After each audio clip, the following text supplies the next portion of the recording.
Достар, бұл өнер арнасы. Арнаға жазылыңыздар, пікір қалдырыңыздар және достарыңызбен бөлісуді ұмытпаңыздар.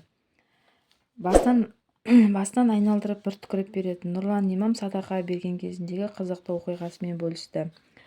Қолым үйіп ұйықтай алмай қалатынмын. Желі жұлдызына айналған Нұрлан имам садақа беруге қатысты қызықты оқиғасымен бөлісті. Айтуынша, кезінде өзіне бір адам тұрақты түрде садақа беріп тұрған көрінеді. Баяғыда бір кісі бар еді, әлі де бар ғой. Ол кезде Әл-Фарабидің суреті салынған 200 теңгелік қағаз ақша бар еді, бірақ ол кісінің жағдайы жақсы, байсымақ кісі ғой, 500 теңге беретін. Садақа бергенде қалтасынан ақшаны шығарып, оны басына айналдыра отырып, ауру, жын, шайтан, жын, көз, сиқыр, бәле, жәла, немрале дүние бәрі осымен кетсін деп ақшаға бір түкіріп, мә молдеке деп қолыма ұстататын. Әлгі ақшаны алғанша қолым қалтырап, амалсыздан беріп тұрған соң алатынмын.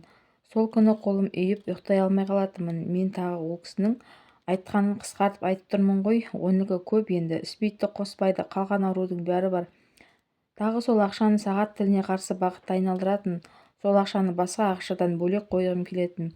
Бәлесі жұғып кетпесінші деп, алдық амал жоқ қой деп беріп тұрған соң, қолын қайтара алмаймын, деді Нұрлан имам. Қолданушылары имамның оқиғасына пікір білдірді. Құдай сақтасын, үстіне 500 теңге қосып өзіне ұстатып жіберу керек еді. Біреуге бір тиын берсең де жақсы ниетпен беру керек қой. Нұрлан имам негізі тамашада ойнайтын әртіс болуы керек еді. Нұрлан имамның әр видеосына күлу үшін кіреміз. Позитивке толы. Алмау керек ондайды. Адамдардың пейілмен ниетіне не болған деп жазды көпшілік. Ал сіз қалай ойлайсыз, оқырман?